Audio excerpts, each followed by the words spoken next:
Bapak dan Ibu sekalian, perkenalkan saya Junmoy, Sales dan Marketing Division Head Prodata Sistem Teknologi. Time is money. Ada cara yang lebih cepat untuk dapat memahami solusi Managed Engine, yaitu dengan meluangkan waktu maksimum 30 menit saja. Prodata Education Video sudah tersedia untuk solusi Service Desk Plus, AD Audit Plus, AD Manager Plus, Endpoint Central, Active Directory Management, Vulnerability Manager Plus, and coming soon other videos. Semua presentasi kami dikemas dalam bahasa yang mudah dipahami. Tunggu apa lagi? Let's get started.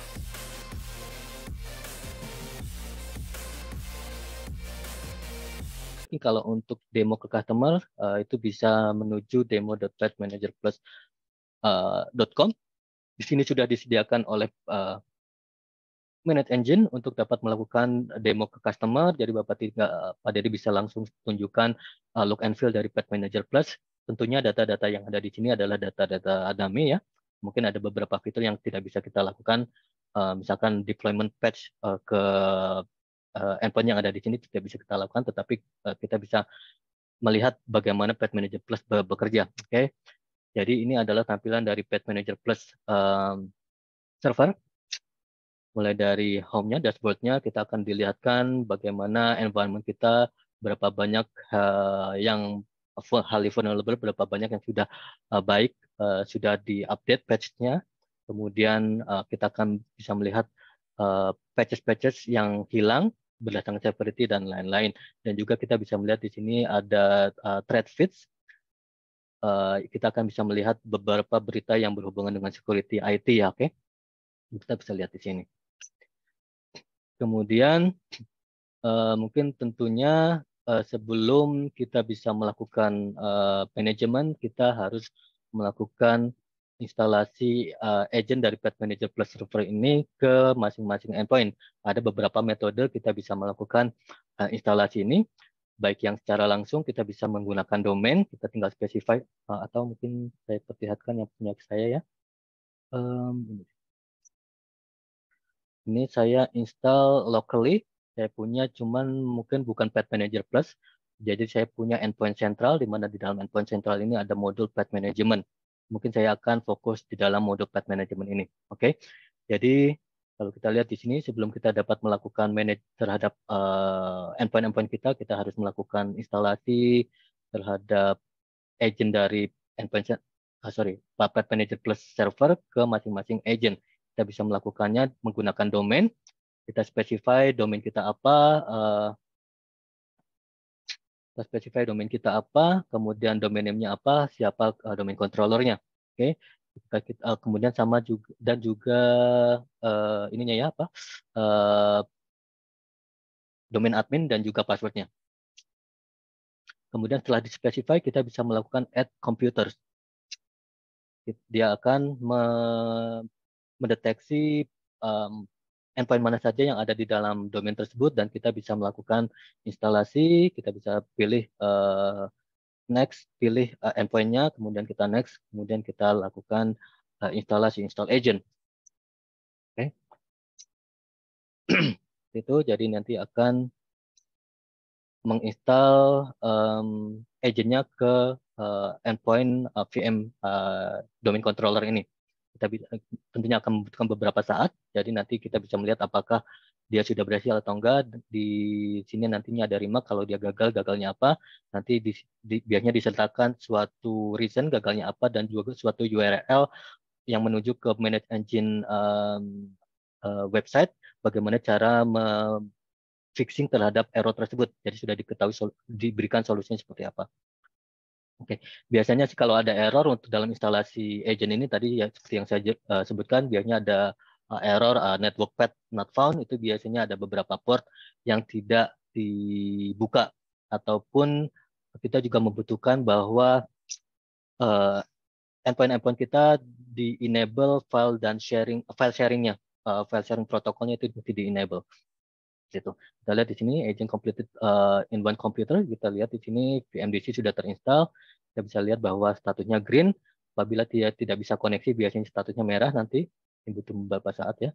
Ataupun kalau dia tidak terkoneksi, biasanya dia, atau kalau dia tidak terinstall agentnya, dia warnanya abu-abu. Oke. Oke, itu kita install. Kemudian setelah diinstal baru kita bisa scanning endpoint kita, ataupun nanti life cycle-nya adalah tiap 90 menit. Tiap 90 menit si agent-nya akan melakukan scanning masing-masing mesin yang nantinya akan diinformasikan bahwa dia memiliki missing patches apa saja. Nanti akan kita lihat.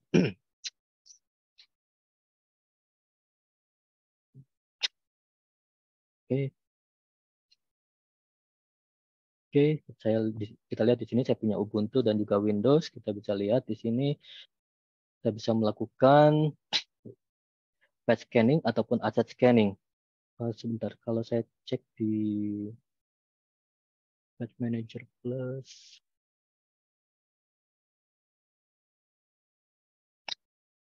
computers.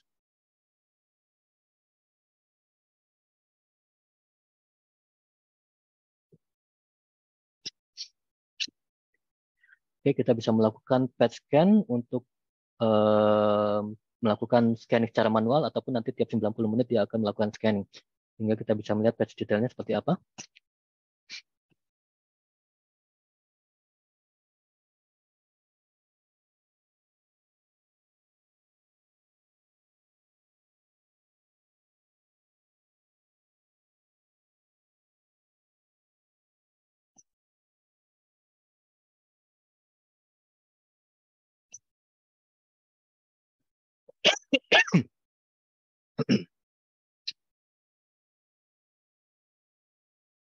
Oke.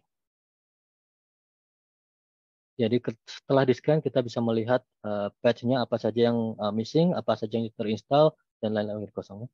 Kita pilih yang lokal saya saja. Oke. Kita akan lihat di sini VM Windows Server saya 2016 memiliki beberapa missing patch dan beberapa install patch. Oke. Kalau kita lihat di sini missing patch ini kita bisa pilih untuk melakukan deployment secara manual. Kita bisa install patch.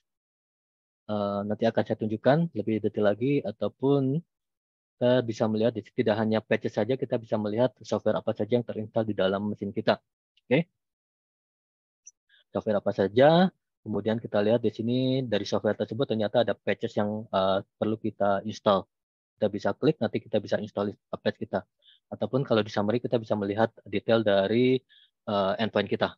Itu detail dari masing-masing endpoint. Kemudian kita bisa melihat menuju menu patches, di mana kita akan melihat di sini ada beberapa hal. Kita lihat di sini ada supported patch. Supported patch ini adalah patches yang disinkronisasikan dengan patch manager, patch repository kita ya, patch repository dari manager. Di sini kita lihat ada 216.000 patch. Dari 216.000 patch ini ternyata terdiri dari 421 missing patches yang hilang dari endpoint-endpoint kita. Oke, di sini ada missing patches. Kita lihat missing patches, kita lihat di sini patches apa saja, bulletinnya apa saja, kita bisa klik detailnya, dia berisi description dari patch tersebut.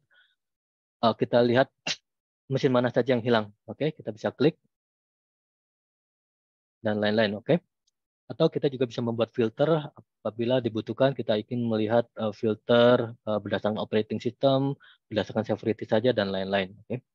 Kemudian kita bisa melakukan manual patch ke mesin tersebut. Jadi kita bisa pilih, kita bisa coba, ini Ubuntu ya, saya coba pilih operating systemnya Windows saja.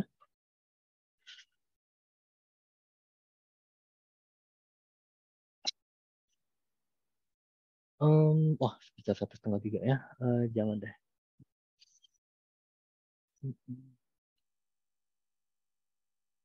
Atau mungkin dari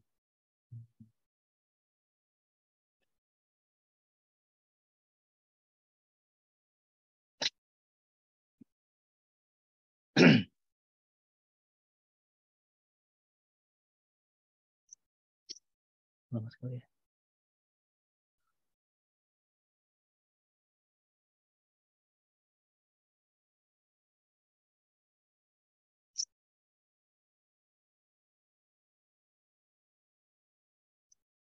Oke, patches yang missing kita bisa install. Saya coba pilih size-nya ada kayak di sini ya. Oh, ada size.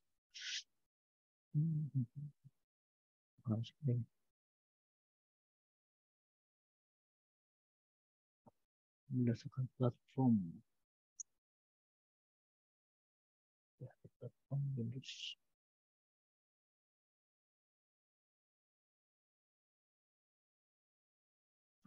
Ya, saya coba pilih yang kecil saja. Ini 9 MB ya. Oke, ada 9 MB di sini. Saya tinggal, kalau untuk manual kita bisa tinggal pilih patch-nya. Kita install. Oke, kita beri nama configuration-nya apa. Misalkan tadi ada KB ini ya. Biasanya deployment.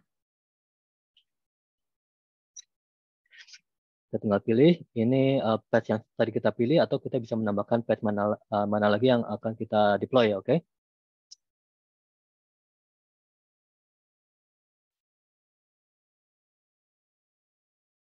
Kemudian seperti yang saya jelaskan sebelumnya, kalau kita memiliki policy yang bisa kita berikan di sini, di mana kita bisa memberikan apakah patch tersebut kita deploy dengan membutuhkan user intervention terlebih dahulu, sehingga nanti user bisa melakukan skip deployment dan lain-lain, atau menunda dari deployment, ataupun kita bisa melakukan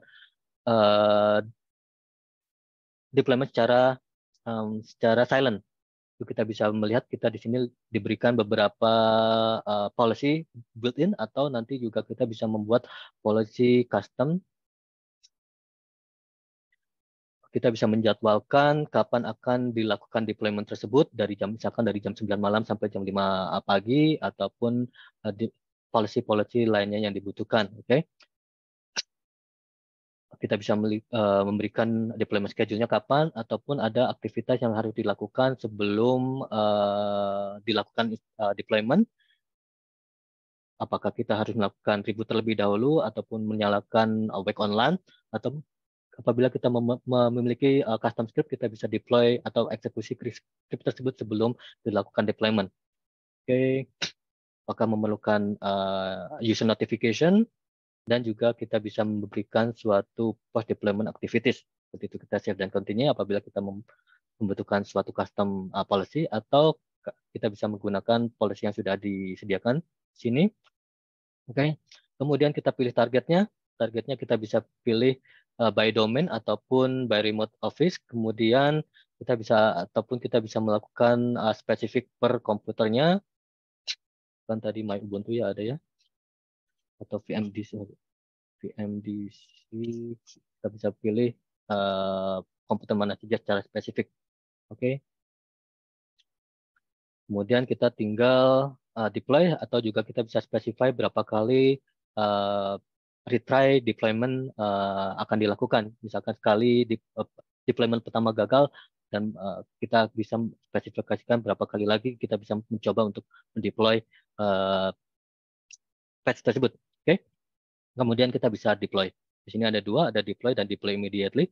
Jadi deploy immediately ini instance ya, kita bisa melakukan deployment langsung.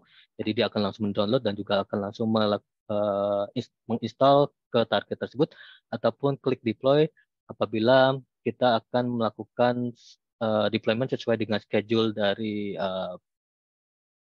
policy yang kita berikan sebelumnya. Oke.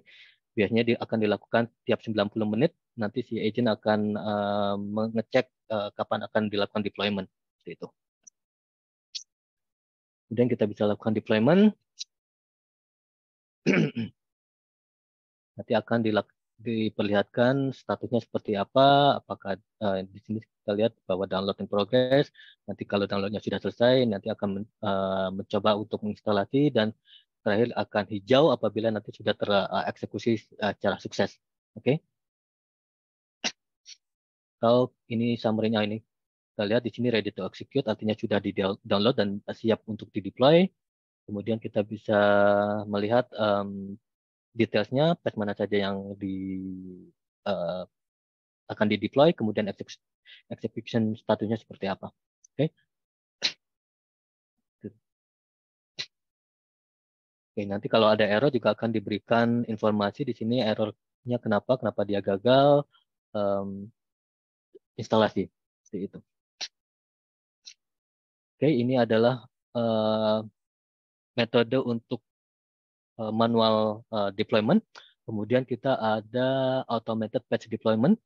Jadi nanti yang saya jelaskan sebelumnya, kita akan melakukan deployment ketika nanti si vendor sudah merilis patch-patch terbaru. Kita pilih Windows, kita bisa pilih patch mana saja yang akan kita deploy secara otomatis, mungkin yang critical saja misalkan. Kita bisa memilih apakah itu service spec dan lain-lain, ataupun yang hanya critical patch saja.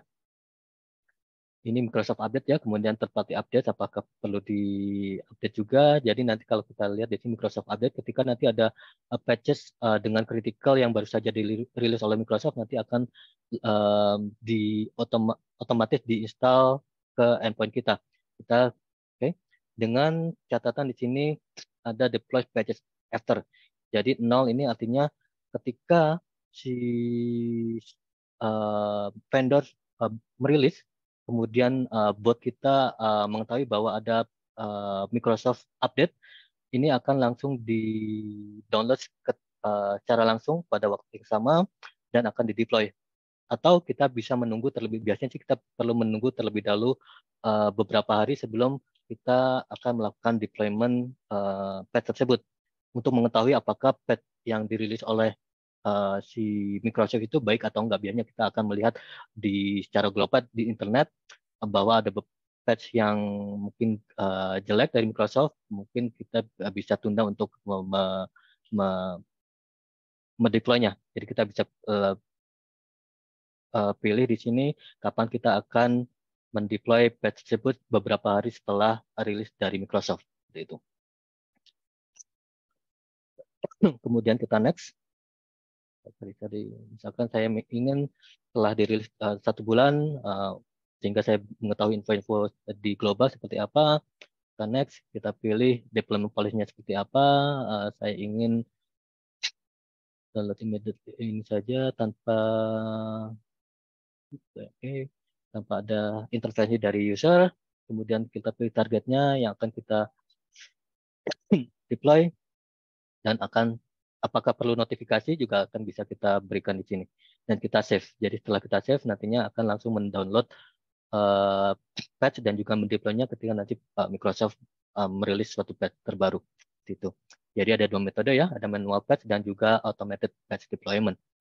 Kemudian fitur kedua tadi cross platform ya, sudah saya jelaskan sebelumnya, kita bisa deploy untuk Windows, Mac ataupun Linux, tidak hanya OS patch, juga kita bisa melakukan patching terhadap aplikasi kita. Kalau kita tunjukkan di sini patches.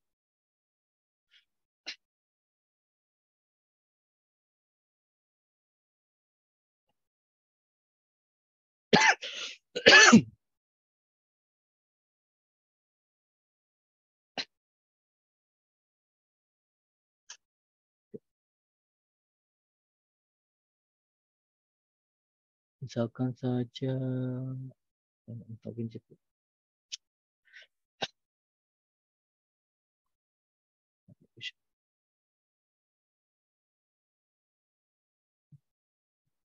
Oke, kita lihat di sini ada .NET, ada beberapa application Ubuntu, itu bisa kita deploy juga ya, wget dan lain-lain. Jadi tidak hanya OS level, tapi juga kita bisa melakukan deployment, patches management untuk third party application. Kemudian kita lihat di sini saya jelaskan sebelumnya, kita juga bisa melakukan patching terhadap roaming user ataupun user yang work from home.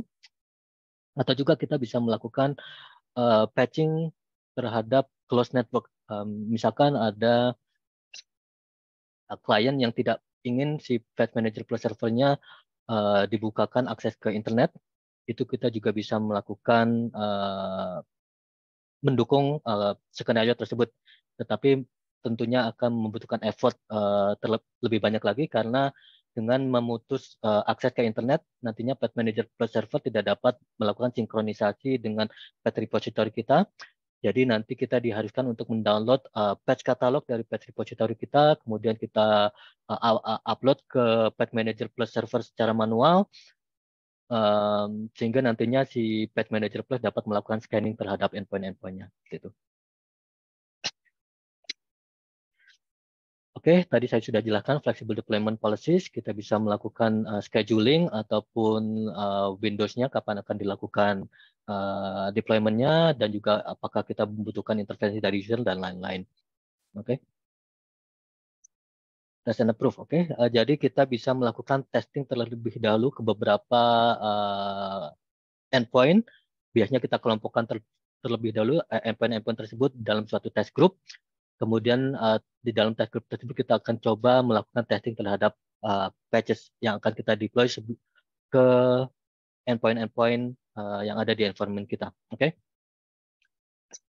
Itu nantinya ada di menu ini demo saja. Patches deployment test and approve. Di sini di test and approve defaultnya adalah kita melakukan automatically deployment tanpa testing terlebih dahulu. Tapi kita bisa melakukan modification, kita harus melakukan test and approve terlebih dahulu. Kita save. Kita add group. Kita pilih grup mana saja yang akan kita deploy patch tersebut. Jadi saya sebelumnya sudah membuat suatu test group, itu ada di dalam admin.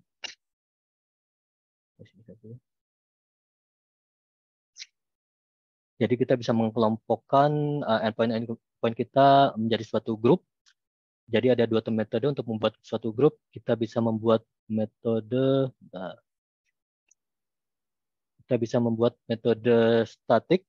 Jadi kalau statik itu artinya kita menentukan terlebih dahulu endpoint mana saja yang akan kita kelompokkan. Tadi misalkan test group, ya. Grup 2, saya akan pilih ini adalah statik. Jadi saya akan memilih si domain controller saya sebagai komputer yang akan dites terlebih dahulu, ataupun kita juga bisa melakukan pengelompokan secara dinamik dengan menggunakan beberapa kriteria di sini. Jadi kita akan mengelompokkan komputer-komputer kita berdasarkan operating system, OS version, dan lain-lain. Salah mungkin saya. Ya, seperti ini ya. Kita lihat setelah kita membuat suatu dynamic group, dia akan mengkurasi endpoint mana saja yang sesuai dengan kriteria yang kita berikan sebelumnya. Oke. Jadi setelah itu kita bisa melakukan membuat suatu test configuration. Kita pilih platformnya apa, kemudian kita pilih targetnya mana. Oke.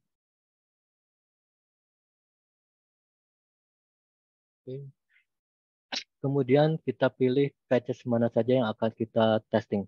Oke. Ini. Apabila ada third-party update, third-party application juga kita bisa lakukan. Antivirus, kita lihat di sini ada beberapa antivirus yang di support ya. Cloud Defender, McAfee, sama McAfee ya. Ini. Kemudian kita lihat di sini deployment patch. Kapan kita akan seperti halnya yang automated deployment tadi, kapan akan kita testing patch tersebut, berapa hari setelah vendor release kita bisa lakukan ini. Kemudian kita pilih deployment policy-nya. Tanpa user intervention, apakah ada notifikasi dan lain. Kemudian kita bisa melakukan automatically approve apabila patches sudah berhasil diinstal, dan kita bisa melakukan automatically approve. Jadi setelah di automatically approve, nanti patches tersebut akan bisa langsung di-deploy secara otomatis. Oke, kita bisa melakukan automatic approve. Artinya adalah bahwa patches tersebut itu sudah kita tes dan secara sukses sudah berhasil kita install. Misalkan setelah 5 hari saya tes tidak ada kendala, kita bisa melakukan automatic approve, sehingga nanti kita bisa melakukan automatic deployment. seperti itu.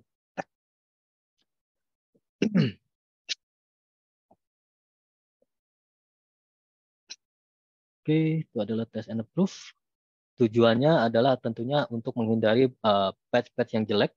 Jadi apabila ada patch yang kita bisa menghindari patch yang mengakibatkan error di dalam sistem kita. Oke.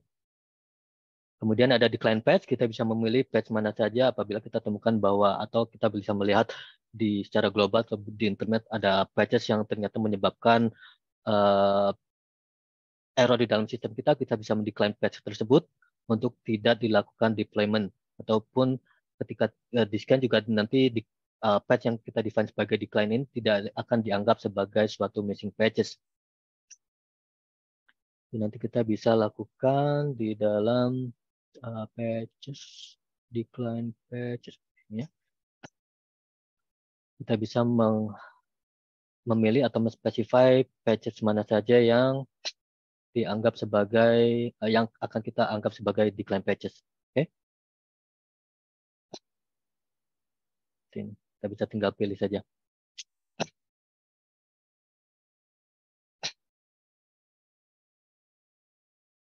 Kemudian, oke, terakhir adalah report. Sebelum saya masuk ke report, ada pertanyaan, Pak Dedi?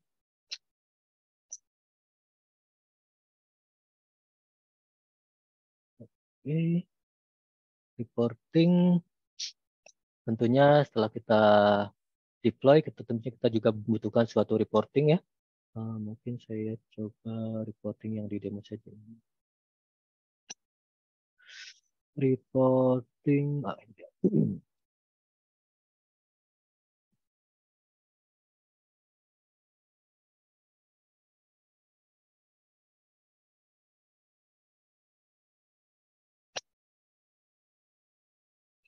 Jadi nanti dari reporting ini akan kita bisa melihat patch mana saja yang sudah deploy dalam rentang waktu tertentu. Jadi kita bisa melihat reportnya ataupun memberikan report tersebut ke manajemen level ataupun ke tim audit nantinya.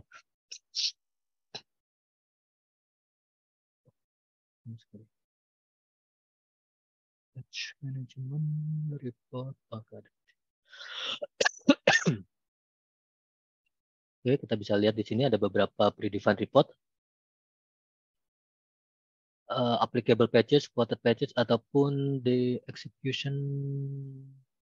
deployment list.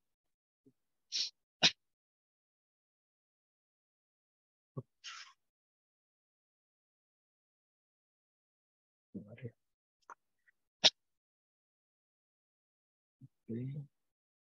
sekali.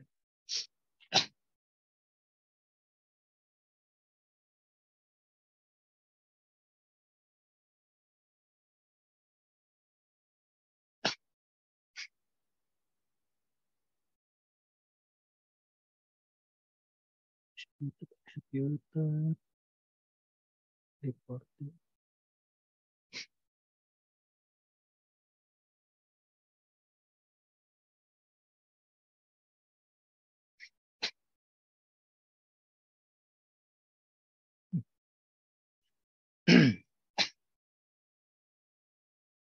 Ini lama sekali ya.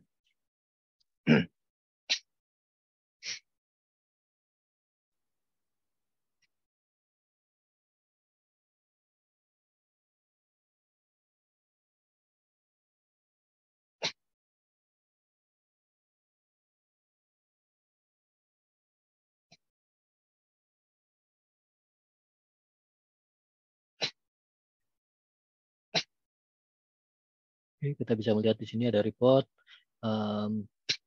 sistem mana saja yang sehat atau sistem mana saja yang tidak sehat ya, atau memiliki beberapa patches yang harus diinstal. Oke.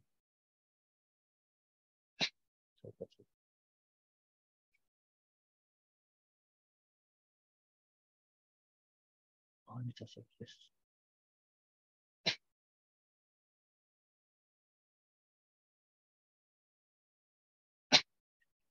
Oke, kita lihat di sini kita bisa memberikan report berapa banyak yang missing patch, install patch, dan lain-lain, ataupun apabila kita membutuhkan suatu report patches kapan suatu patch atau dalam rentang waktu tertentu patch mana saja yang terinstall, itu juga kita bisa melihat melalui view.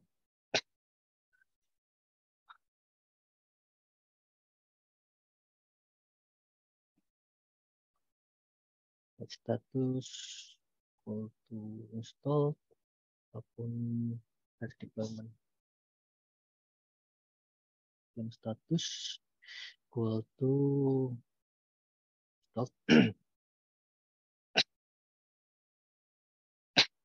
Oke, jadi kita lihat di sini kita bisa memberikan suatu report dalam rentang waktu tertentu, juga kita bisa memberikan suatu filternya.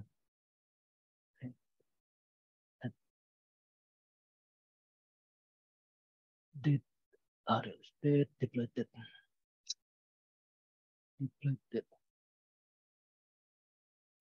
status, depleted. Oke. Today, atau this.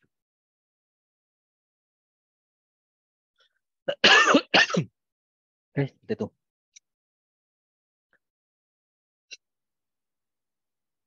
Kita bisa ekspor report tersebut dari sini kita bisa ekspor dalam bentuk PDF ataupun CSV file ataupun Excel file, ya.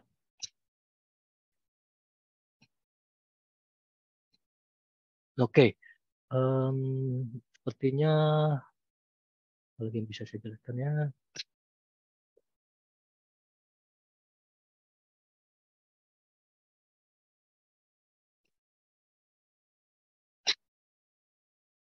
Jadi bagaimana kita bisa mendapatkan manfaat dari Patch Manager Plus? Tentunya kita bisa melakukan atau menghemat time dan juga resource untuk melakukan patch management secara baik, karena semuanya akan terotomatisasi oleh Patch Manager Plus server. Tentunya dengan cara ini juga kita bisa menghemat pendapatan dari perusahaan kita untuk mencegah dari cyber attack. Oke, Patch Manager Plus sangat mudah digunakan, sangat fleksibel, dan juga sangat ringan. Ada beberapa customer kita yang memberikan feedback bahwa Patch Manager Plus itu sangat ringan, agentnya tidak memakan banyak resource. Kemudian juga kita memberikan suatu integrated console untuk melakukan manajemen terhadap device-device kita, baik Windows, Mac OS, ataupun Linux. Oke. Kemudian URL ini di mana nanti kita bisa menemukan beberapa dokumentasi yang bisa membantu Pak Dedi, ataupun kalau membutuhkan training videos yang lebih detail lagi, nanti biasanya kita sudah rilis di YouTube, jadi Pak Dedi bisa searching di YouTube untuk Patch Manager Plus dari Manage Engine. Biasanya kita sudah rilis beberapa masterclass yang dilakukan beberapa saat yang lalu, oke, untuk dapat membantu Pak Dedi memahami lebih lanjut lagi.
Bapak dan Ibu sekalian, Prodata juga aktif menyelenggarakan Prodata Virtual Classes, Prodata Product Update Solution for Managed Engine, webinar in bahasa, webinar collaboration with principal, dan seminar.